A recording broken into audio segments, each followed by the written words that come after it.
Hello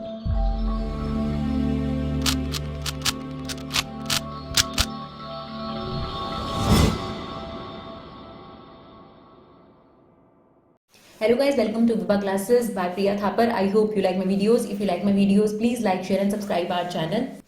आज हम आपके साथ डिस्कस करेंगे एक्सरसाइज 13.3 के ऑल क्वेश्चन 1 to 14 और पूरी कोशिश रहेगी कि आपको ऐसा फील हो कि आप ऐसे पढ़ रहे हैं कि आपके साथ एक टीचर है, वो भी पेन और पेपर की मदद से आपको पूरी कोशिश करेंगे कि आपका कॉन्सेंट्रेशन भी बढ़े और आपको समझ में भी आए। और सबसे इंपॉर्टेंट हमारी वीडियोस के पीछे जो कंसेप्ट है वो ये है कि कम टाइम में आपको ज्यादा कंटेंट डिलीवर करा जाए, क्योंकि आपका समय बहुत कीमती है। तो कम टाइम में कंसेप्ट ज्यादा, यही है हमारा पूरा फोकस। तो चलिए स्टार्ट करते हैं। क्वेश्चन नंबर 1 देखिए, इसका जो कंसेप्ट है और जो इसके एग्जांपल है वो हमने प्लेलिस्ट में ऑलरेडी अपलोड कर दिए हैं। तो आपसे रिक्वेस्ट है कि आप कोई भी वीडियो जब सर्च करते हैं तो आप या तो विभा क्लासेस चैनल पे पहुंच जाइए सर्च करके, या प्रिया थापर सर्च करके चैनल पे पहुंच जाइए।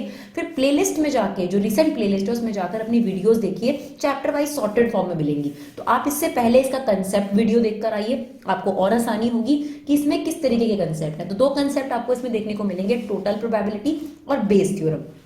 तो कब टोटल प्रोबेबिलिटी लगती है, कब बेस थ्योरम लगती है, क्वेश्चन से भी आपको समझ में आएगा। तो चलिए फटाफट देखते हैं कैसे पता चलेगा। ये कहता है earn contain 5 red and 5 black ball. ठीक है, एक बॉक्स समझ लीजिए, उसमें 5 रेड और 5 ब्लैक बॉल है। A ball is drawn at random, आपने एक बॉल निकाली, इट्स कलर इज नोटेड और उसका कलर नोट किया, and return to the urn, और वापस उसका कलर नोट करके उसे बॉक्स में डाल दिया। Moreover, 2 additional ball of the same color drawn are put in the urn. जो आपने पहले कलर नोट किया है उसी की आपने सेम 2 बॉल उसमें वापस डाल दी। ठीक है, and then ball is drawn at random, what is the probability that second ball is red. देखो, ये कंडीशनल प्रोबेबिलिटी है। सबसे पहले एक बॉक्स है और उस बॉक्स के अंदर आपके पास कितनी रेड बॉल है, 5 रेड बॉल है और 5 ब्लैक बॉल है। सबसे पहले इवन इवेंट हुआ। इवन इवेंट क्या है, फर्स्ट बॉल जो आपकी है, फर्स्ट बॉल इज रेड जो आपने ड्रॉ करी, और सेकंड इवेंट जो है वो फर्स्ट बॉल ब्लैक भी निकल सकती है, first ball drawn is black, right. अब कॉमन इवेंट क्या है, उसने कहा कि आपने जो सेकंड बॉल निकालनी है वो रेड ही होनी चाहिए, चाहे आपकी फर्स्ट बॉल रेड निकली है चाहे फर्स्ट बॉल ब्लैक निकली है। लेकिन जो कॉमन इवेंट है, यानी जो सेकंड बॉल निकलनी चाहिए वो रेड ही निकलनी चाहिए, सेकंड बॉल इज रेड। तो ये आपने सबसे पहले इवेंट फ्रेम करने हैं। इवन इवेंट है कि जब आप फर्स्ट बॉल निकाल रहे हो तो वो ब्लैक निकल जाए। E2 इवेंट है, फर्स्ट बॉल ब्लैक भी निकल सकती है। अब कहानी ये हुई थी कि जो आपने पहली बॉल निकाली है उसी को वापस डालने के बाद उस कलर की 2 बॉल और डाल दोगे। तो पहले देखो ध्यान से, अगर मैं आपसे इवन इवेंट की प्रोबेबिलिटी पूछूं कि रेड बॉल निकलने के क्या चांसेस हैं, तो 5/10 हो जाएगा, दैट इज 1/2। और अगर मैं आपसे E2 इवेंट की प्रोबेबिलिटी पूछूं तो that is black 5/10 also same, तो ये आ गया 1/2। अब ध्यान से सुनिएगा, अब मैं आपसे प्रोबेबिलिटी पूछ रही हूं कि अगर हमने रेड बॉल निकाली थी पहली बार और दूसरी बार भी रेड बॉल निकले तो उसके क्या चांसेस है। तो ध्यान से सुनिए, अगर आपने पहली बार रेड बॉल निकाली, मतलब पहली बार रेड बॉल निकली इवन इवेंट, तो आपने उस बॉल को वापस रख दिया होगा और साथ के साथ आपने क्या किया होगा, इस रेड कलर की 2 बॉल और रखी होंगी। तो अब आपके पास 7 रेड बॉल हो गई होंगी और 5 ब्लैक बॉल हो गई होंगी। यही सिचुएशन हो गई होगी हमारे पास। अब उसने कहा सेकंड बॉल रेड निकलनी चाहिए, अब दोबारा से रेड निकले, इसके चांसेस कितने हो जाएंगे, 7/12 हो जाएंगे, है ना, क्योंकि अब आपके पास टोटल बॉल कितनी हो गई है, 7। ठीक है, सेम अगर हमारी पहली बॉल ब्लैक निकली हो लेकिन हमें सेकंड बॉल रेड ही निकालनी है, उसकी प्रोबेबिलिटी बतानी है। यानी अगर फर्स्ट बॉल ब्लैक निकली हो लेकिन सेकंड बॉल रेड निकली हो, अगर फर्स्ट बॉल ब्लैक निकली हो तो हमने ब्लैक बॉल निकालने के बाद ब्लैक बॉल वापस डाली होगी, यानी और उसके कलर की 2 बॉल और डाली होंगी, है ना। तो 7 ब्लैक हो गई होंगी और 5 रेड हो गई होंगी। Is it okay. तो अब रेड निकलने के चांसेस कितने हैं, 5/12। ध्यान से समझिएगा, सबसे पहले आपने एक बॉल निकाली, वो रेड भी हो सकती है वो ब्लैक भी हो सकती है, ठीक है ना। अगर वो ब्लैक बॉल निकली थी तो उसकी प्रोबेबिलिटी है 5/10, सॉरी रेड निकली थी तो 5/10 और ब्लैक निकली थी तो 5/10। अब कंडीशनल प्रोबेबिलिटी, अगर आपकी फर्स्ट बॉल रेड निकली थी तो आपने उसको निकालकर वापस रखा, साथ के साथ उस कलर की 2 बॉल और डाल दी, तो अब 7 रेड और 5 ब्लैक हो गई। और हमें बताना है रेड बॉल की अब प्रोबेबिलिटी क्या है इस सिचुएशन में, तो इट्स 7/12। और अगर आपकी पहली बॉल ब्लैक निकली थी, ठीक है, तो आपने ब्लैक बॉल नोट करा फिर वापस रखा और सिमिलरली 2 ब्लैक बॉल और डाल दी, तो अब 7 ब्लैक हो गई 5 रेड हो गई। अब आपको बताना है कि अगर आपने फर्स्ट बॉल ब्लैक निकाली थी बट सेकंड बॉल रेड हो तो उसके चांसेस कितने हैं, 5/12। तो अब ध्यान से हमें यह समझना है कि कब बेस थ्योरम लगती है और कब टोटल प्रोबेबिलिटी लगती है। तो अगर आपसे इवन या E2 की प्रोबेबिलिटी मांग ले तो आपके पास बेस लगती है, लेकिन अगर आपसे ए की प्रोबेबिलिटी मांगे क्वेश्चन में तो टोटल प्रोबेबिलिटी लगती है। तो क्वेश्चन में क्या कहा है, what is the probability second ball is red, मतलब ए की प्रोबेबिलिटी मांगी है। तो अगर ए की प्रोबेबिलिटी मांगी है तो टोटल प्रोबेबिलिटी होगी, और टोटल प्रोबेबिलिटी का जो फॉर्मूला है आपके पास, यानी सेकंड बॉल इज रेड, इसके दो चांस हो सकते हैं। टोटल प्रोबेबिलिटी में क्या फॉर्मूला है, probability of even into probability of A upon even. या तो ये वाला चांस हो सकता था या फिर ये वाला चांस हो सकता था, है ना। सेकंड बॉल रेड निकले, इसके दो चांस हो सकते थे। अगर पहली रेड निकली हो तो दूसरी रेड के चांसेस, ये इंटू हो गया। या फिर ऐसा हो सकता था कि पहली ब्लैक ओवर दूसरी रेड निकले, उसके चांसेस। तो अब इन्हें मल्टीप्लाई कर देते हैं, यह आ जाएगा half into 7/12 and that is half into 5/12। तो ये कितना हो जाएगा आपके पास 24, इसका एलसीएम आ गया, और ये 12, तो ये आपके पास प्रोबेबिलिटी कितनी आ गई, हाफ, राइट। चलिए देखते हैं क्वेश्चन नंबर 2। चलिए, तो आपने फर्स्ट क्वेश्चन देखा टोटल प्रोबेबिलिटी का। अब देखते हैं second question. A bag contain 4 red and 5 black ball, another bag contain 2 red and 6 black ball, one of the 2 bag is selected at random and ball is drawn from the bag. तो पहले आपने bag select करना है और फिर आपने ball select करनी है। तो जो इवेंट पहले होंगे उनका नाम होगा E1 और E2, और जो बाद में होगा वो आपका कॉमन इवेंट होगा ए। तो सबसे पहले आपको बता रहा है कि जो बैग 1 है, बैग 1 में कितनी बॉल है। अगर हम बैग 1 की बात करें तो बैग 1 में 4 रेड बॉल हैं, 4 ब्लैक बॉल हैं, राइट। और जो बैग 2 है आपके पास, उसके अंदर 2 रेड बॉल हैं और आपके पास 6 ब्लैक बॉल हैं, ठीक है। अब कहता है one of the 2 bag is selected. देखो कहानी आपको यही बता रखी है कि पहले आपने 2 बैग सेलेक्ट करने हैं, दोनों में से कोई एक बैग, फिर बॉल निकालनी है and ball is found to be red. चाहे आपने कोई भी बैग सेलेक्ट करा हो, आपने रेड बॉल ही निकालनी है। तो कॉमन हो जाता है ए यहां पर होता है कॉमन इवेंट। तो सबसे पहले अगर मैं कहूं ये 2 बैग पड़े हैं, जाओ रेड बॉल निकाल कर आओ, तो पहला सवाल आपके मन में होगा कि बैग 1 चूज करूं या बैग 2 चूज करूं। तो ये वाला इवेंट होता है E2 और E1 इवेंट। तो यहां पर क्या हो जाएगा कि आपने बैग 1 सेलेक्ट करने की प्रोबेबिलिटी, और यहां पर क्या हो जाएगा बैग 2 सेलेक्ट करने की प्रोबेबिलिटी। और ए इवेंट क्या है, चाहे बैग 1 सेलेक्ट करा या बैग 2, रेड बॉल ही ड्रॉ करनी है आपने। क्या ड्रॉ करनी है, रेड बॉल ही ड्रॉ करनी है। अब देखो फर्स्ट बैग को सेलेक्ट करने की प्रोबेबिलिटी क्या है, दोनों बैग के चांसेस 50-50% है। तो 50% का मतलब क्या होगा, हाफ प्रोबेबिलिटी है फर्स्ट बैग के सेलेक्ट करने की और हाफ प्रोबेबिलिटी है सेकंड बैग की। क्योंकि आपको तो पता ही नहीं है किस बैग में रेड बॉल है या कैसे हैं, तो आपने दोनों में से कोई भी बैग सेलेक्ट कर सकते हो। आपके माइंड में दोनों के ही 50-50% चांसेस होंगे, राइट। अब देखिए, अब आपके पास आ जाता है कंडीशनल प्रोबेबिलिटी, यानी अगर आपने बैग 1 सेलेक्ट करा और उसमें से रेड बॉल निकली, बैग 1 में रेड बॉल निकलने के चांसेस कितने हैं, 4/8, दैट इज ऑल्सो 1/2। फिर आ जाता है अगर आपने बैग 2 सेलेक्ट करा, उसमें से रेड बॉल निकलने के चांसेस कितने हैं, तो इट्स 2/8, ये कितना आ गया 1/4, ठीक है।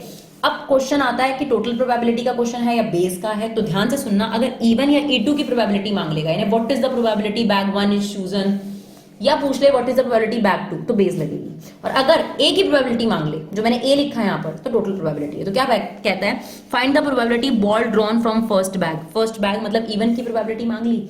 अगर E1 की प्रोबेबिलिटी मांगी है, इसका मतलब ये क्वेश्चन क्या हो जाएगा, आपका बेस का हो जाएगा, राइट। तो चलिए फटाफट से सॉल्व करते हैं। बेस में आपके पास कहता है कि अगर रेड बॉल निकली है और बैग 1 में से निकली हो, इसकी प्रोबेबिलिटी बताओ। तो इसका क्या हो जाएगा, प्रोबेबिलिटी ऑफ E1 अपॉन में probability of A upon E1, ये होगा favourable number of chance Bayes theorem का। और नीचे आ जाएगा total probability, probability of E1, probability of A upon E1 plus probability of E2 into probability of A upon E2, right. तो multiply कर देते हैं, इसको इससे मल्टीप्लाई करेंगे, दैट इज 1/4, सेम नीचे 1/4 एंड इट्स 1/8। तो ये आ गया 1/4, एलसीएम ले लोगे तो ये आ जाएगा 3/8। क्यों, क्योंकि इसको 8 बनाने के लिए 2 से मल्टीप्लाई करेंगे, राइट। तो ये आ गया आपके पास 1/4 इंटू 8/3, तो ये कितना आ जाएगा 2/3 इज द प्रोबेबिलिटी, राइट। चलिए देखते हैं क्वेश्चन नंबर 3। चलिए क्वेश्चन नंबर 3 में क्या कहता है, of the student in a college it is known that 60% reside in hostel, ठीक है, एंड 40% डे स्कॉलर, मतलब वो आना जाना करते हैं रोज कॉलेज के अंदर। 60% हॉस्टल में रहते हैं, 40% रोज का आना जाना करते हैं। Previous year result report that 30% of all student who reside in hostel attain A grade and 20% of day scholar attain A। तो देखो कॉमन पोर्शन हमें समझ में आ गया है, चाहे वो डे स्कॉलर है चाहे वो हॉस्टल में रहता है, ग्रेड A लेना यहाँ पर कॉमन है। तो सबसे पहले ये पता होना जरूरी है कि वो हॉस्टल में रहता है और डे स्कॉलर है, तो ये E1 E2 इवेंट हो गया, और दोनों में कॉमन इवेंट क्या हो गया कि ए ग्रेड लेने वाले, राइट। अब वो क्या कहता है, at the end of the year one of the student is chosen at random the college and he was an A grade, what is the probability that student is hostelier. तो यहां पर सबसे पहले जो इवेंट हुआ होगा E1 और E2 event हुआ होगा, और फिर हमें ए इवेंट चाहिए, तो E1 इवेंट क्या होगा, स्टूडेंट इज हॉस्टलियर, मतलब वो हॉस्टल में रहता है, राइट, और यहां पर student is day scholar, right. अब यहां पर क्या है कि उसने क्या ली होगी, ग्रेड ए, कॉमन हो गया। अब स्टूडेंट हॉस्टल में रहते हैं, इसके चांसेस हमें दे रखे थे 60% और 40% चांसेस थे कि वो डे स्कॉलर है, तो इसकी प्रोबेबिलिटी कितनी हो गई 60%, और इसकी प्रोबेबिलिटी कितनी हो गई 40%। और ये भी दे रखा था कि अगर स्टूडेंट हॉस्टल में रहते हैं और उनको ग्रेड ए मिले तो इसकी कितनी परसेंटेज थी 30%। ये देखिए प्रीवियस रिपोर्ट है 30% of all student who reside in hostel, तो जो हॉस्टल में रहते हैं उनकी 30%। सेम अगर कोई डे स्कॉलर है उनकी ए ग्रेड आए, उसके चांसेस कितने थे 20%। ठीक, अब हमें ये देखना है कि भाई टोटल प्रोबेबिलिटी निकालनी है, बेस लगानी है, तो अगर E1 E2 की प्रोबेबिलिटी पूछ लेगा तो बेस, ए की प्रोबेबिलिटी पूछेगा तो टोटल प्रोबेबिलिटी। तो उसने पूछा था what is the probability that student is hostelier, that means उसने E1 E2 में से प्रोबेबिलिटी मांगी है तो बेस लगेगी, और उसने ये मांगा है कि अगर ग्रेड ए आई है और वो हॉस्टलियर है उसकी प्रोबेबिलिटी बताओ। तो अब कैसे निकलेगी, favourable number of outcomes, probability of E1 upon में ए अपॉन E1 होल अपॉन में क्या आ जाएगा, probability of E1 probability of A upon E1 plus probability of E2 probability of A upon E2। चलो अब इसे सॉल्व कर लेते हैं, तो इन दोनों को मल्टीप्लाई कर लो, ये कितना आ जाएगा 1800 डिवाइडेड बाय 10,000। एलसीएम पहले ही सेम हो तो कोई टेंशन नहीं रहती, सेम 18,000 डिवाइडेड बाय 10,000, और ये कितना आ जाएगा 800 डिवाइडेड बाय 10,000। तो देखिए एलसीएम कट जाएगा इनका, ठीक है ना, ऊपर आ जाएगा आपके पास 1800 और नीचे आ जाएगा आपके पास 18,800, राइट। तो इसे कट कर देते हैं हम लोग। अब ये 2 के टेबल से कट जाएगा, सॉरी दैट इज 1800, तो ये आ जाएगा आपके पास 1800 अपॉन में 2600, राइट। तो ये काट दीजिए, 2 के टेबल से कट जाएगा, 9/13 इज द आंसर, राइट। चलिए देखते हैं क्वेश्चन नंबर 4। क्वेश्चन नंबर 4 में क्या कहता है, in answering a question a multiple choice test, मतलब मल्टीपल चॉइस टेस्ट है, student either know the answer और गेस, ऑब्वियसली बात है या तो उसे पता होगा या वो गेस करेगा। Let 3/4 be the probability that he knows the answer, मतलब पढ़ के आया बच्चा है ना, 75% चांसेस है कि उसे पता है answer, and 1/4 the probability that he guesses, okay, assuming that a student who guesses at the answer will be correct with the probability of 1/4, यानी जो स्टूडेंट गेस कर रहा है उसकी प्रोबेबिलिटी दे रखी है 1/4। तो इसका मतलब ये हुआ कि करेक्ट होना यहां कॉमन बात है, चाहे आपने गेस किया है चाहे आपको पता है, कॉमन बात यह कि करेक्ट होना। तो पहले वो गेस करेगा या वो जानता होगा, और करेक्ट होना बाद की बात है। तो पहले कौन से इवेंट हो गए आपके पास, E1 और E2 इवेंट, इसमें हम ये लेंगे कि वो जानता है आंसर, नोज द आंसर, ठीक है, knows the answer, E1 be the event he knows the answer, and E2 be the event he guesses the answer, right. और ए इवेंट है कि उसका जो आंसर है वो करेक्ट हो गया, ये कॉमन बात है। तो अब हमें प्रोबेबिलिटी दे रखी थी कि उसको आंसर पता है, ये दे रखा था 3/4, है ना, 3/4 be the probability that he knows the answer, and guess करेगा वो हम ऑटोमेटिकली भी निकाल सकते थे, 1 में से 3/4 माइनस करके 1/4। अब ध्यान से सुनिएगा, अगर वो आंसर जानता है और उसका करेक्ट निकला, अगर वो आंसर जानता है और करेक्ट निकला तो इसकी प्रोबेबिलिटी तो 100% होती है ना, इसकी प्रोबेबिलिटी क्वेश्चन में वो क्यों ही बताएगा। अगर कोई भी इंसान आंसर जानता है और करेक्ट हो, that is 100% chances, that is 1, right. Similarly अब आ जाइए, अगर वो गेस करता है और उसका आंसर करेक्ट हो तो उसकी प्रोबेबिलिटी हमें दे रखी थी 1/4। तो हमारे पास ये पूरा इंफॉर्मेशन तैयार हो गया, बस अब ये देखना है कि बेस लगनी है या टोटल प्रोबेबिलिटी लगनी है। अगर E1 E2 की प्रोबेबिलिटी मांग लेगा तो बेस, ए की प्रोबेबिलिटी मांगेगा तो टोटल प्रोबेबिलिटी। तो कहता है what is the probability that student knows the answer. इसका मतलब आपसे E1 की प्रोबेबिलिटी मांग ली, तो अगर E1 की प्रोबेबिलिटी मांगी है तो आपसे E1 अपॉन ए मांग रहा है, और यहां पर क्या लगेगी आपके पास बेस थ्योरम लगेगी जो कि है दिस इंटू दिस, यानी 3/4 इंटू 1 यही आ जाएगा, और डिनोमिनेटर में 3/4 इंटू 1 और ये आ जाएगा 1/16। तो इट्स 3/4, ये कितना आ जाएगा आपके पास 13/16। तो इसे सॉल्व कर लेते हैं, दैट इज 3/4 16/13।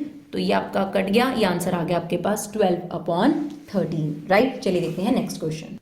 चलिए ये वाला जो लेबोरेटरी वाला क्वेश्चन है, ऐसा मैंने आपको एग्जांपल भी करवाया, अगर आपने इससे पहले की वीडियो भी हमारी देखी है तो। A laboratory blood test is 99% effective in detecting a certain disease. मतलब एक टेस्ट है, वो 99% सही बताता है, रिजल्ट्स डिटेक्ट कर देता है डिसीज को। When it is in fact, इसका मतलब ये है कि अगर वो डिसीज है तो 99% वो आपको बता देगा कि डिसीज है, यानी 1% वो कई बार छोड़ भी देता है ना, इसका मतलब यही हुआ ना। A laboratory test is 99% effective in detecting a certain disease when it is in fact present. मतलब अगर वो वाक्य में है तो वो टेस्ट आपको 99% तो बता देगा कि है, लेकिन 1% चांस है कि वो छोड़ देगा होने के बावजूद भी। However the test also yield a false positive result. False positive result का मतलब है जब किसी इंसान को ना हो तब भी बोल देगा कि वो आपको है। 0.5% हेल्दी पर्सन, हेल्दी पर्सन मतलब जो ठीक ठाक बंदा है, उसको भी ये दिखा देगा कि ये डिसीज है, ठीक है ना। 0.5% चांस है इस टेस्ट की। तो आप ये टेस्ट जो है उन्हीं लोगों पे अप्लाई करके देखोगे जिनको आप ऑलरेडी जानते हो कि इनको डिसीज है और नहीं है ना। तो कहता है 0.1% of the population actually has the disease. ये वो लोग हैं जिन्हें ये डिसीज है 0.1%।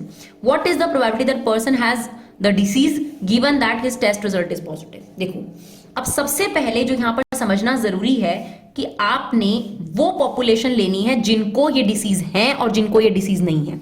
तो 0.1% लोग हैं जिन्हें ये डिसीज है, तो एक्चुअली हैज डिसीज। और यहां पर आप कह सकते हो हेल्दी पर्सन, हेल्दी पर्सन मतलब उन्हें ये डिसीज नहीं है भाई, है ना। और कॉमन पार्ट ये है कि इस टेस्ट ने क्या रिपोर्ट किया, रिपोर्ट पॉजिटिव दिखा रहा है। पॉजिटिव रिपोर्ट का मतलब है कि ये बीमारी है, ये शो कर रहा है। तो सबसे पहले कितने ऐसे लोग हैं जिन्हें ये डिसीज थी, तो उसने कहा था 0.1% लोग हैं जिन्हें ये डिसीज है, 0.1%। तो ऐसे कितने लोग हैं जिन्हें ये डिसीज नहीं है, दैट इज 99.9%, राइट। अब देखिए ध्यान से, अब जिन लोगों को ये डिसीज है और आपको रिजल्ट पॉजिटिव दिखाता है, समझना है। देखो अगर ये डिसीज एक्चुअली में है जो कि 0.1% लोग थे और ये टेस्ट पॉजिटिव दिखाता है, तो इसके कितने परसेंट चांस थे, देखो 99%, है ना। 99% ये बता रहा था कि अगर जो लोगों को ये डिसीज है उनमें 99% ये पॉजिटिव बताएगा। अब आ जाओ इस सिचुएशन पे, जो हेल्दी पर्सन है जिन्हें ये बीमारी नहीं है उन्हें भी ये पॉजिटिव दिखा दे, इसके चांस कितने बताए थे आपको, 0.5%। तो ये आ गया 0.5%। तो एक बार इंफॉर्मेशन तैयार हो जाए फिर कोई दिक्कत नहीं है। आप क्वेश्चन को दोबारा पढ़ो और इसको लिंक करने की कोशिश करो तो आपको टेंशन नहीं रहेगी, ठीक है। अब आपसे E1 E2 की प्रोबेबिलिटी मांगेगा तो बेस, और अगर ए की प्रोबेबिलिटी मांगेगा तो टोटल प्रोबेबिलिटी।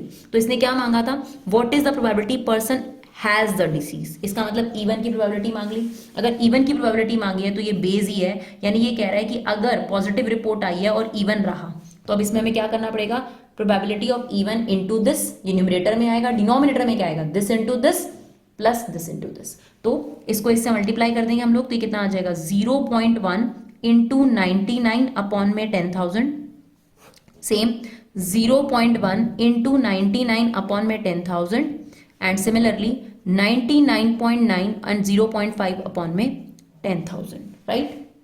आप चाहे तो इनके डेसिमल हटा के एक जीरो और लगा दीजिए, देखिए, लेकिन यहां पर फिर एक जीरो ही लगाइए, ज्यादा मत लगाइए ताकि एलसीएम सेम हो जाए।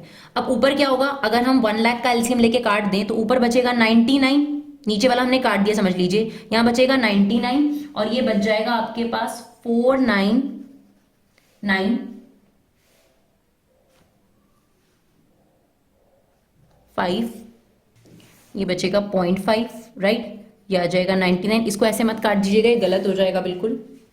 ये हो जाएगा आपके पास 598.5, डेसिमल उड़ा दीजिए, ऊपर चला गया। अब आप इसे सिंप्लीफाई करेंगे तो ये आ जाएगा आपके पास 22/133, राइट। चलिए देखते हैं next question.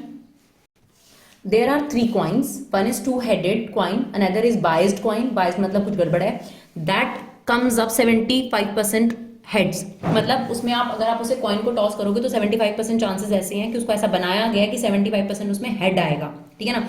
And third coin is unbiased coin. Unbiased coin होता है जो बिल्कुल ठीक है।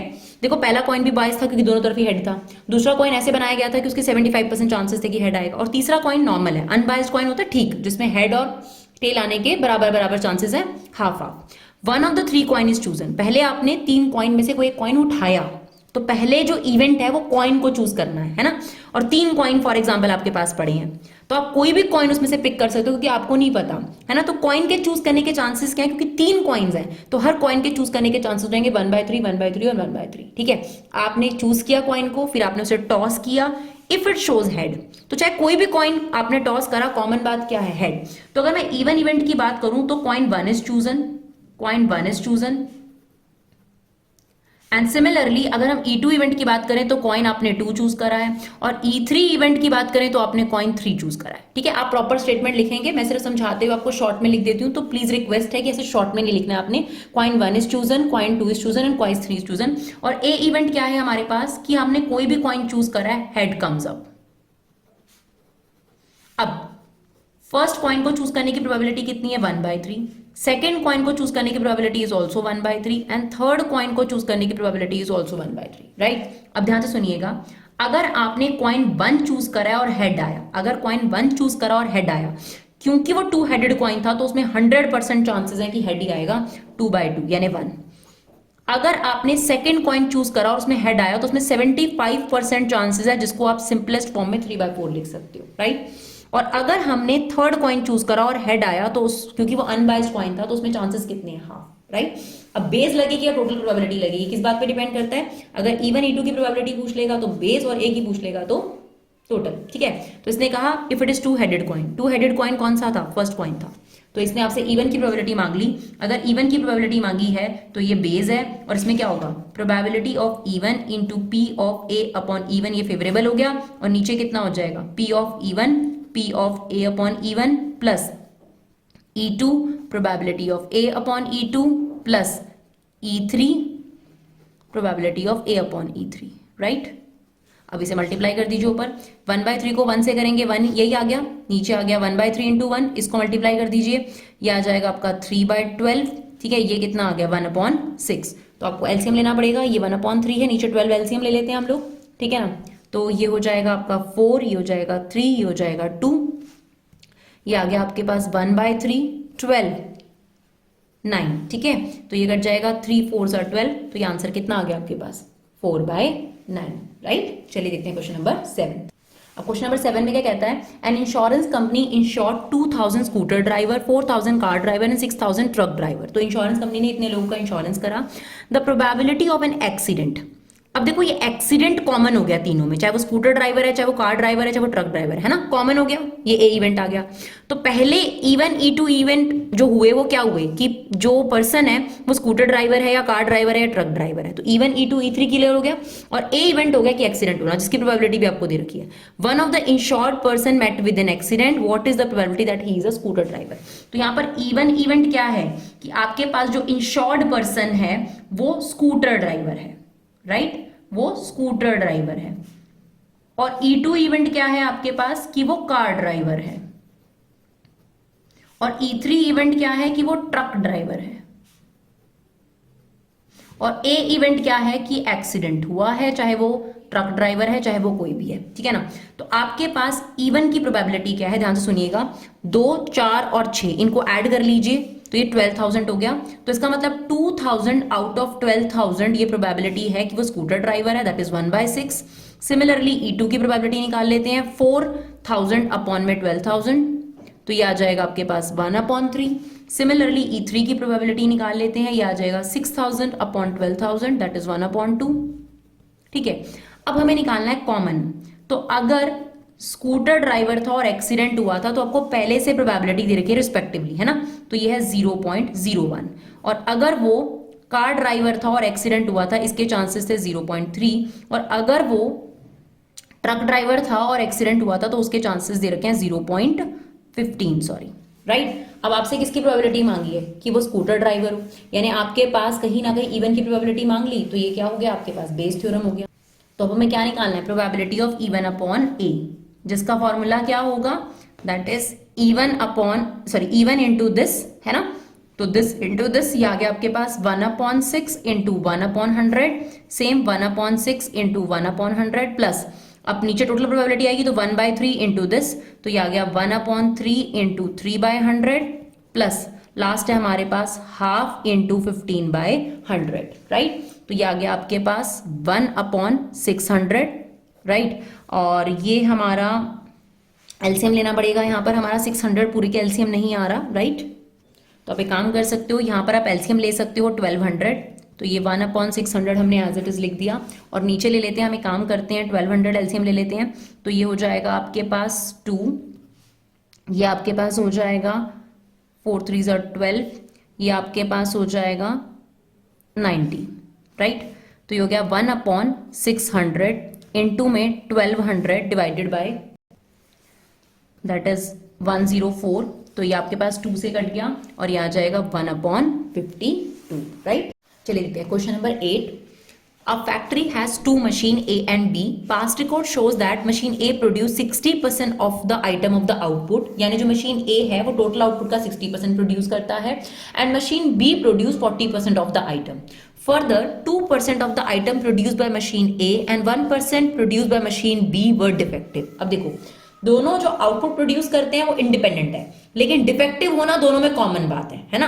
अगर ए ने प्रोड्यूस करा तो 2% आइटम डिफेक्टिव होंगी और अगर बी ने प्रोड्यूस करा तो 1% आइटम डिफेक्टिव है. All the items are put into one stock pile and then one item is chosen at random from this and is found to be defective. तो आपने एक आइटम निकाली, सारे जो मशीन ए ने बनाए मशीन बी ने बनाए उसे एक साथ रखा और आपने उसको एक साथ रखने के बाद एक आइटम निकाली और आपको मिला कि वो डिफेक्टिव है. तो प्रोबेबिलिटी आपको बतानी है कि वो मशीन बी के द्वारा प्रोड्यूस करी गई है, राइट. तो चलिए सबसे पहले यहां पर E1 E2 इवेंट क्या होगा देखिए. सबसे पहले जो आइटम है that is produced by machine A, item produced by machine A, उसकी प्रोबेबिलिटी आएगी. फिर जो E2 इवेंट होगा that item is produced by machine B. और जो कॉमन इवेंट है वो क्या है कि चाहे आइटम ए ने बनाई या बी ने बनाई वो डिफेक्टिव निकली, ठीक है ना. अब प्रोबेबिलिटी ऑफ इवन क्या हो जाएगी आपके पास. तो प्रोबेबिलिटी ऑफ इवन हो गई, हमें दे रखा था कि जो टोटल आउटपुट आता है उसका 60% जो है वो मशीन ए प्रोड्यूस करती है. तो यहां पर कितना आ गया, 60% आ गया. सिमिलरली मशीन बी ने कितना प्रोड्यूस करा है, 40% हो गया ऑब्वियसली, ठीक है ना. अब हमें क्या करना होता है, कंडीशनल प्रोबेबिलिटी निकालनी होती है. यानी अगर मशीन 1 ने प्रोड्यूस करा और डिफेक्टिव निकला, यानी ए ने प्रोड्यूस करा, तो वो हमें दे रखा था 2% है आपके पास.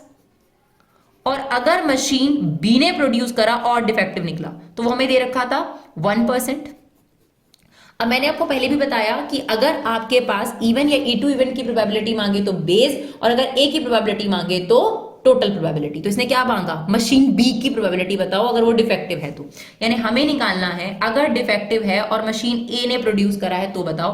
तो ऐसे केस में आपके पास फेवरेबल क्या हो जाएगा, P of E1 probability of A upon E1 upon में total probability P of E1 P of A upon E1.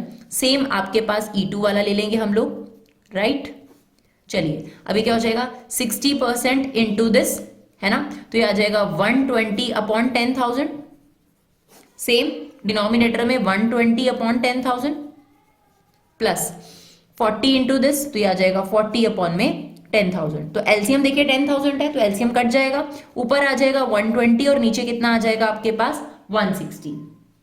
अब इसको सॉल्व कर लेते हैं. आपके पास सॉरी इसमें मशीन बी पूछा था और मैंने मशीन ए ले लिया गलती से, यहां पर E2 आएगा है ना, क्योंकि मशीन बी क्या है, E2 है. Sorry for the inconvenience. तो E2 आ गया आपके पास, तो E2 में ऊपर आ जाएगा 40 अपॉन 100, राइट. तो ये 40 अपॉन दिस आ गया, तो ऊपर आएगा आपके पास 40 क्योंकि 10,000 का एलसीएम कट जाएगा, तो ये आपके पास कट कर कितना आ गया 1/4, राइट. चलिए देखते हैं question number 9. Now question number 9 में क्या कहता है, 2 groups are competing for the position on the board of director of corporation.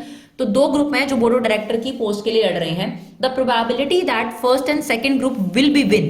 तो फर्स्ट ग्रुप जीतेगा उसकी प्रोबेबिलिटी 0.6 है और सेकंड ग्रुप जीतेगा इसके chances 0.4 respectively. Further if first group win the probability of introducing a new product. अगर first group जीतता है तो नए प्रोडक्ट लॉन्च करने की प्रोबेबिलिटी 0.7 हो गई. तो कंडीशनल प्रोबेबिलिटी आ गई ना, क्योंकि इफ और देन दे दिया है ना. Corresponding probability 0.3 if second group wins. तो पहले क्या चीज होगी, दोनों में से कोई ग्रुप जीतेगा फिर नया प्रोडक्ट लॉन्च होगा. तो सिंपल सी बात है, कॉमन चीज क्या हो गई, प्रोडक्ट का लॉन्च करना. ठीक है, तो सबसे पहले आप E1 इवेंट क्या लोगे और E2 इवेंट क्या लोगे और A क्या लोगे, सबसे जरूरी होता है। तो E1 इवेंट क्या हो गया, E1 बी द इवेंट, कौन सा ग्रुप जीत रहा है, विंस ग्रुप फर्स्ट। सिमिलरली यहां पर क्या आ जाएगा, ग्रुप सेकंड। और A इवेंट क्या है, न्यू प्रोडक्ट का लॉन्च होना, न्यू प्रोडक्ट लॉन्च, राइट। तो अब आपके पास E1 की प्रोबेबिलिटी क्या थी कि ग्रुप 1 जीतेगा, इसकी प्रोबेबिलिटी दे रखी है 0.6। ग्रुप 2 जीतेगा, इसकी प्रोबेबिलिटी कितनी दे रखी है 0.4। और अगर ग्रुप 1 जीतेगा तो नया प्रोडक्ट लॉन्च होगा, इसकी प्रोबेबिलिटी कितनी थी 0.7। और अगर ग्रुप 2 जीतेगा और नया प्रोडक्ट लॉन्च होगा तो उसकी प्रोबेबिलिटी क्या है 0.3। अब ये इंफॉर्मेशन कलेक्ट करने के बाद हमें ये देखना होता है कि टोटल प्रोबेबिलिटी है या बेस है। तो क्या बोल रहा है, अगर E1 E2 की प्रोबेबिलिटी मांगेगा तो बेस, तो इसने कहा what was the find the probability that new product introduce by second group. तो सेकंड ग्रुप का मतलब क्या हुआ कि आपके पास इसके जीतने के चांसेस पूछ रहा है, यानी probability of E2 upon A मांग रहा है। तो चलिए आपके पास प्रोबेबिलिटी ऑफ क्या मांग रहा है, E1 अपॉन A। तो ऊपर क्या आएगा आपके पास, sorry second group E2 upon A। तो E2 अपॉन A कैसे आएगा, दिस इंटू दिस, ये फेवरेबल आउटकम हो गया, यानी 0.4 इंटू 0.3। और नीचे क्या आएगा, टोटल प्रोबेबिलिटी मतलब 0.6 इंटू 0.7 प्लस 0.4 इंटू 0.3। तो ये आ जाएगा हमारे पास 0.12, 0.42 प्लस 0.12 दैट इज 0.54। आप इसे सॉल्व करेंगे तो ये आपका आंसर आ जाएगा 2/9, राइट। चलिए देखते हैं क्वेश्चन नंबर 10। चलिए क्वेश्चन नंबर 10 में क्या कहता है, suppose a girl throw a die. ठीक है, एक गर्ल डाई थ्रो करती है, तो उसके आउटकम क्या हो सकते हैं 1 2 3 4 5 6। इफ शी गेट 5 और 6 she toss a coin 3 times. अब ध्यान से सुनिएगा, इसमें आपके पास अलग तरीके का सैंपल स्पेस बनेगा। अगर वो डाई थ्रो करती है तो इसने दो आउटकम अलग कर दिए। अगर 5 और 6 आता है तो वो 3 टाइम्स हेड टॉस करेगी, और 3 टाइम हेड टॉस करने पर कितने आउटकम्स होते हैं 2 की पावर 3 यानी 8 आउटकम्स होते हैं। और हम कैसे बनाते हैं, 8 का हाफ क्या होता है 4 टाइम्स हेड और 4 टाइम टेल, एंड 4 का आधा 2 times head 2 time tail 2 times head 2 time tail, फिर 2 का half 1 head 1 tail 1 head 1 tail 1 head 1 tail 1 head and 1 tail. तो ये हमारे आउटकम्स बनेंगे अगर 5 और 6 आता है तो। इफ शी हेड्स 1 2 3 और 4, अगर उसके पास डाई में ये आता है she tosses a coin once, तो या तो हेड आएगा या टेल आएगा इसके साथ, ठीक है ना। If she obtain exactly one head, and note whether a head or tail is obtained. If she obtain exactly one head is common one, है ना। तो सबसे पहले ये चीज होगी या हेड और टेल के बारे में बात होगी, पहले डाई थ्रो होगी। तो E1 इवेंट होगा 5 और 6 आना, और E2 इवेंट होगा 1 2 3 4 आना। और कॉमन बात क्या है, हेड आना जब उसका इन दोनों में से कोई भी चीज आता है एग्जैक्टली वन हेड, ठीक है ना। What is the probability she threw 1 2 3 और 4 विद द डाई। देखो सबसे पहले E1 E2 इवेंट को डिफाइन करना सीखो, E1 E2 और A। तो E1 E2 ऑब्वियसली है, पहले ये होगा उसके बाद ही बाकी चीजें होंगी। तो कंडीशनल प्रोबेबिलिटी तो बाद में बनेगी ना। तो पहले आपके पास क्या होगा, या तो 5 और 6 आया होगा डाई में, या 1 2 3 4। तो डाई शोज 5 और 6 एंड डाई शोज 1 2 3 4, ठीक है। अब A क्या है, A इवेंट है exactly one head, exactly one head, ठीक है। अब E1 की प्रोबेबिलिटी क्या है आप बताइए, 5 और 6 आने के चांसेस क्या होंगे, ऑब्वियसली 2/6 विच इज 1/3। और प्रोबेबिलिटी ऑफ E2 क्या होगा, यानी इनके आने के चांसेस क्या है 4/6 विच इज 2/3, ठीक है ना। अब हमारे पास है अगर उसका ये वाला ऑप्शन था एग्जैक्टली वन हेड के क्या चांसेस थे, तो एग्जैक्टली वन हेड वाले ऑप्शन ले लो 1 2 3, तो that is 3 out of 8, is it okay. और अगर उसका 1 2 3 4 आया था और एग्जैक्टली वन हेड आया तो उसके चांसेस कितने होंगे, हाफ ऑब्वियसली। अब आपसे E1 E2 की प्रोबेबिलिटी पूछी है A की, तो उसने कहा 1 2 3 4 अगर उसकी डाई पे आया हो, यानी उसने आपसे E2 की प्रोबेबिलिटी मांगी है, तो ये आपके पास बेस थ्योरम हो जाएगा। यानी E2 की प्रोबेबिलिटी निकालो अगर आपके पास एग्जैक्टली वन हेड आया, तो इसमें क्या होगा probability of E2 into this, यानी आपके पास 2/3 इंटू 1/2, और यहां पर कितना आ जाएगा 1/3 इंटू 3/8 एंड इट्स 2/3 इंटू 1/2। तो सॉल्व करने का काम आप बड़े आराम से कर सकते हैं, कोई दिक्कत नहीं आनी चाहिए आपको, राइट। तो इसे हम काटेंगे तो ये आ जाएगा 1/3, ये सॉल्व करेंगे ये आ जाएगा आपके पास 11/8, तो 11/24 सॉरी, और आप इसे सॉल्व करेंगे तो ये कितना आ जाएगा आपके पास, दैट इज 8/11 रेसिप्रोकल करके। क्लियर? चलिए देखते हैं क्वेश्चन नंबर 11। चलिए ये भी काफी इजी क्वेश्चन है। A manufacturer has 3 machine A B C. First operator A produce 1% defective item, whereas the other two B बी और सी प्रोड्यूस 5% और 7% डिफेक्टिव आइटम। बेशक इसने आपको पहले डिफेक्टिव आइटम दे दिया, लेकिन आप मुझे एक बात बताओ, पहले कुछ आउटपुट प्रोड्यूस होगा या पहले ही डिफेक्टिव आइटम आ जाएंगी, है ना? तो इन्फॉर्मेशन पहले गिवन है, वो E1 E2 नहीं होता। आपको बहुत ध्यान से क्वेश्चन को पढ़ना है और ये आइडेंटिफाई करना है कि पहले क्या चीज होगी और बाद में क्या चीज होगी। जो पहले होगी वही E1 E2 होगा।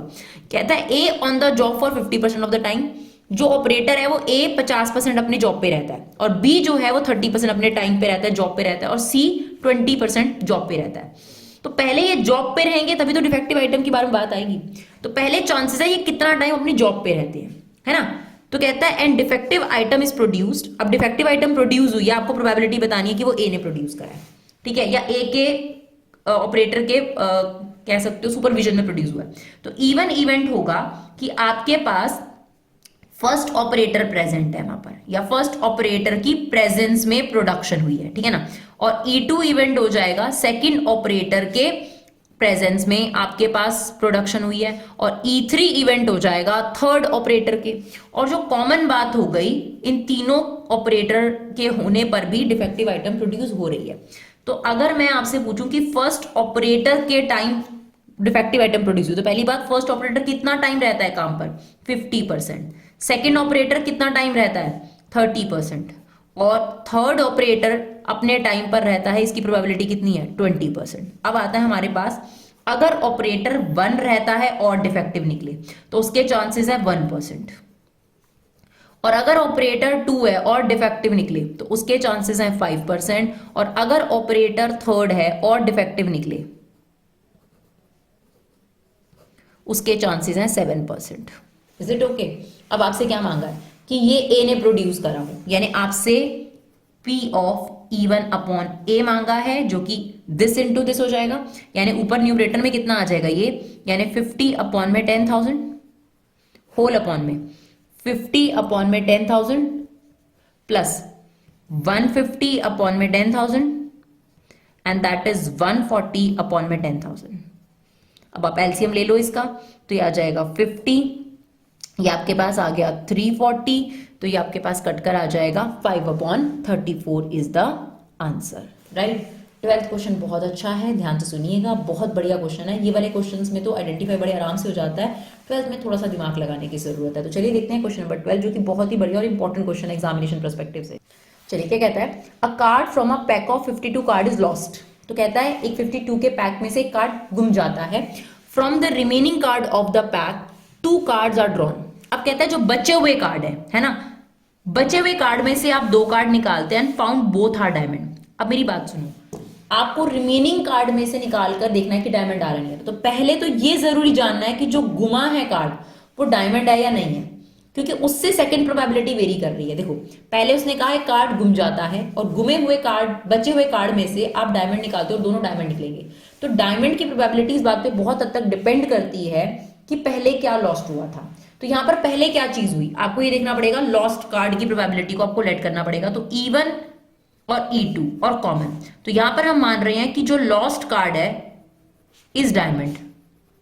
अगर गुमा हुआ कार्ड डायमंड है तो, और यहां पर lost card is not diamond, right? और कॉमन चीज क्या है, चाहे कोई भी कार्ड गुमा हो, आपने 2 कार्ड डायमंड निकालने,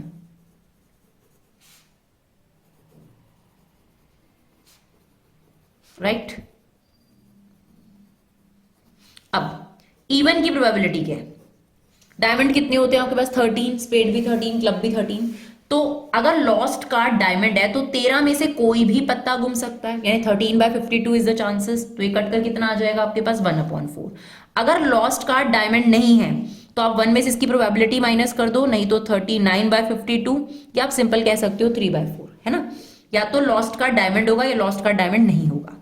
अगर लॉस्ट कार्ड डायमंड है और आपने 2 डायमंड निकाले, अब ध्यान से सुनो, 52 में जो 13 कार्ड है वो डायमंड के होते हैं और 39 कार्ड नॉन डायमंड है। अगर डायमंड गुम जाता है तो डायमंड कितने रह गए, 12 रह गए, और यहाँ पे टोटल कितना रह गया, 51।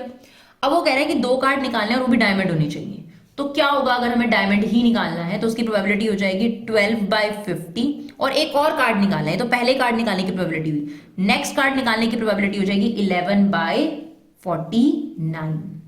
Is it okay? 12/50 और ये कितना हो जाएगा, सॉरी 51, और ये कितना हो जाएगा 50, क्योंकि टोटल 52 कार्ड थे, 51 रह गए थे, तो 12/51 एंड 11/50। Is it okay? तो अब इसे सॉल्व करेंगे तो यार आपके पास 22/425।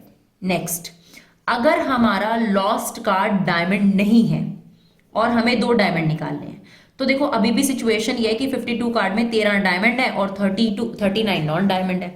इस बार नॉन डायमंड घूम गया, तो नॉन डायमंड 38 है, लेकिन ये कितने हैं, 13, और टोटल कार्ड कितने रह गए, 51।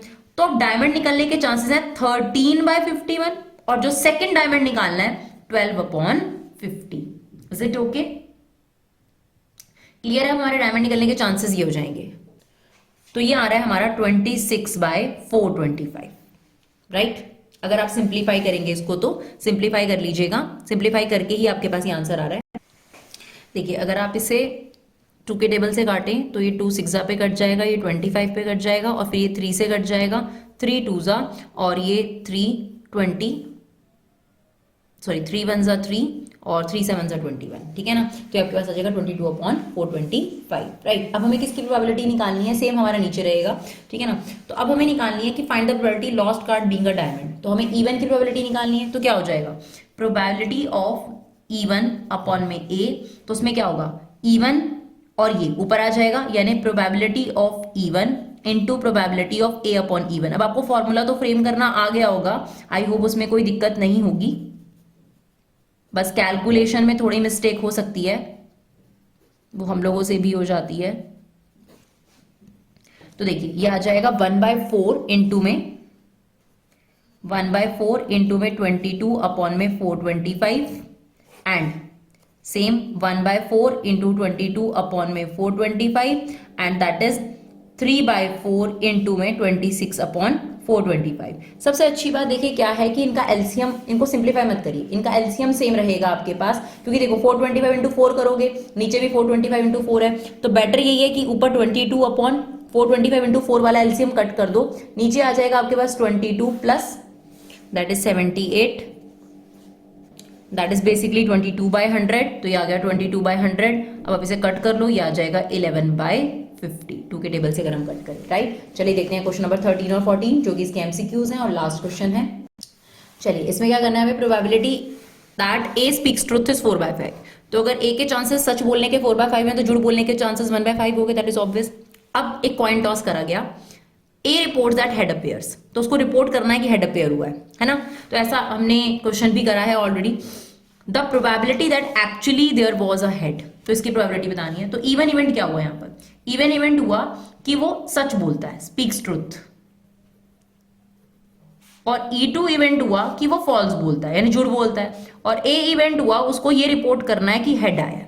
तो प्रोबेबिलिटी ऑफ इवन क्या हुई, सच बोलने के चांसेस हैं 4/5, झूठ बोलने के चांसेस ऑब्वियसली 1/5, 1 में से 4/5 को माइनस कर दो।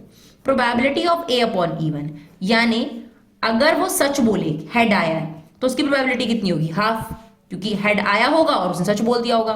और अगर वो झूठ बोल रहा है तो वो हेड की जगह टेल बोलेगा, तो हेड टेल आने पे भी हेड बोल देगा, तो उसकी प्रोबेबिलिटी भी कितनी है, हाफ, क्योंकि एक कॉइन टॉस हुआ है ना? अब हमसे कहा गया कि एक्चुअली देयर वाज हेड, अगर आपसे वो कह रहा है कि एक्चुअली में हेड आया था और वो हेड रिपोर्ट कर रहा है तो इसका मतलब वो सच बोल रहा है, तो आपको किसकी प्रोबेबिलिटी निकालनी है, इवन अपॉन ए निकालना है।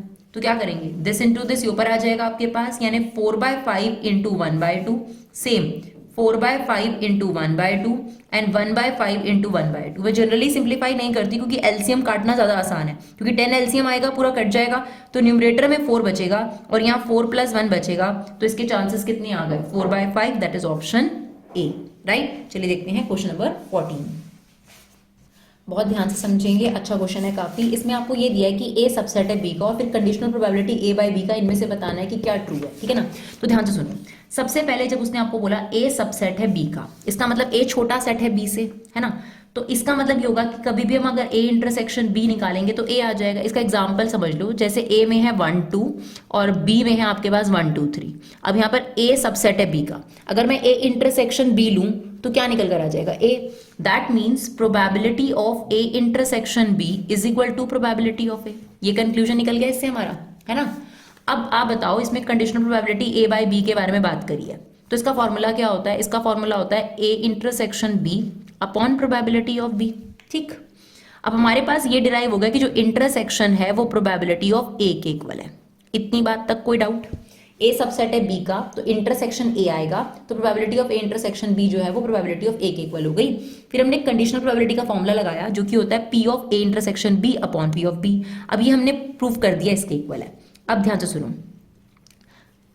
Probability of B। अब देखो इसमें से जो ऑप्शन B है, A है, वो तो कट गया पूरा पूरा, क्योंकि ये तो पॉसिबल ही नहीं, हमने डिराइव कर दिया कि A by B A upon B के इक्वल है, तो ये वाला ऑप्शन कट गया। अब या तो ये ऑप्शन है या तो ये ऑप्शन है, लेस देन या ग्रेटर देन वाला। तो आपके पास हमने लिखा कोई भी प्रोबेबिलिटी हो, सबसे पहले हमने प्रोबेबिलिटी ऑफ B लिया, कोई भी प्रोबेबिलिटी हो वो या तो 1 हो सकती है, 1 से लेस देन होगी, है ना। अगर यहाँ 2 इवेंट है A और B, तो आपके पास B की प्रोबेबिलिटी या तो इक्वल टू 1 हो सकती है या फिर लेस देन 1 हो सकती है। ये तो नॉर्मल ट्रुथ है। अब हम इसको ना इस जैसा बनाने की कोशिश करेंगे, ठीक है ना। तो अगर हमें 1 अपॉन, क्योंकि ये डिनोमिनेटर में चाहिए, 1 अपॉन करें, अगर रेसिप्रोकल करें, रेसिप्रोकल करने से हमेशा साइन चेंज हो जाते हैं, ये बात याद रखना। जैसे कि एग्जांपल के तौर पर अगर 0.5 लेस देन है 1 से, है ना, लेस देन है 1 से, अगर मैं इसका रेसिप्रोकल करूं तो अब ये बात ट्रुथ नहीं रहेगी अगर मैं लेस देन रखूं तो, क्योंकि ये देखो ये बन गया 2, है ना। तो जैसे हम रेसिप्रोकल लेते हैं, तो मैंने रेसिप्रोकल लिया, ये वाला साइन आ गया इस साइड, 1 का रेसिप्रोकल तो 1 ही रहेगा।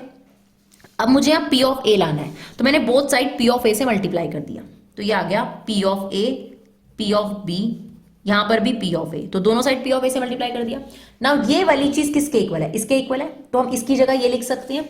तो हमने यहां लिख दिया probability of A by B is greater than probability of A, और ये हमारे पास एक ऑप्शन है, that is option C। Is it okay? एक बार इसको दोबारा से रिकैप करो कि कैसे किया है और इसे लिखकर देखो, बहुत ही बढ़िया क्वेश्चन है। तो आई होप आपको हमारे वीडियो यूजफुल लगे। तो देख सकते हैं हमने बिना समय बर्बाद करते हुए आप लोगों को पूरी एक्सरसाइज एक ही वीडियो में दी है, क्योंकि हमें पता है कि आपका समय बहुत कीमती है। अगर आपको हमारी वीडियोज यूजफुल लगे तो प्लीज इन्हें शेयर जरूर करें। Thank you so much guys for love and support, keep supporting युवा क्लासेस।